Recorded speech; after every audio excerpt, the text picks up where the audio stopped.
Good day, everyone. My report for today is Advanced Statistics 8-4, Z-Test for a Proportion. I am Dainara Guez Gallardo from BS Ed Math 3B. Let us first identify the things we need to know. Z-Test is a statistical test for the mean of a population. Proportion is a part, share, or number considered in comparative relation. But in Chapter 7, proportion is defined as the same percentage of the population.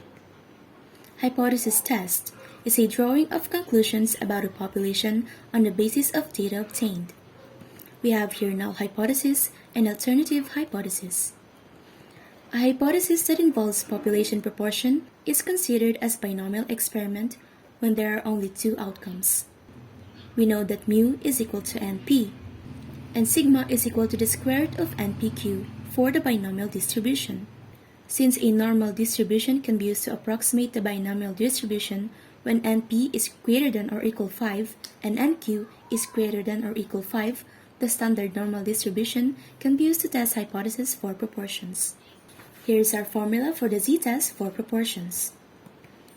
Z is equals to P hat minus P over the square root of PQ over N, where P hat is the sample proportion or the X over N.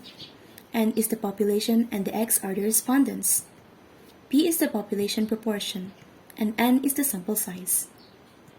The formula is derived from the normal approximation to the binomial and follows the general formula. Z as test value.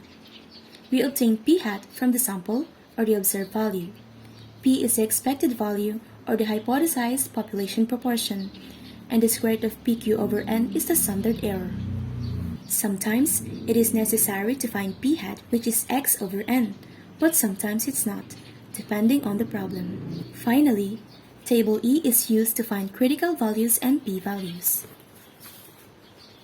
Before we proceed in solving sample problems, let us first list the proper steps on how to reject or not reject a hypothesis. Step 1. State the hypothesis and identify the claim. We have null hypothesis and alternative hypothesis. The null hypothesis will always be our claim. Step 2. Find critical values. We have one-tailed test equivalent to one critical value, two-tailed test equivalent to two critical values. In order to determine if it is two-tailed or one-tailed, we will be looking to the alternative hypothesis. If the alternative hypothesis is not equal to a number, it is two-tailed test. If the alternative hypothesis is greater than a number, it means that it is right-tailed test. If the alternative hypothesis is less than a number, it means that it is left-tailed test.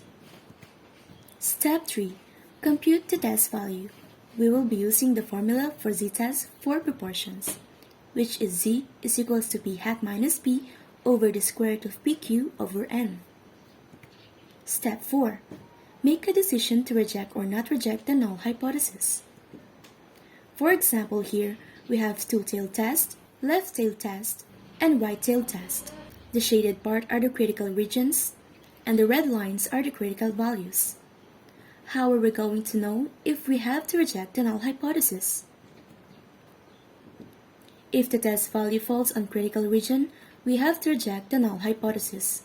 However, if the test value did not fall on critical region, we do not have enough evidence to reject the null hypothesis. Step 5. Summarize the result. And now we are ready to solve some problems.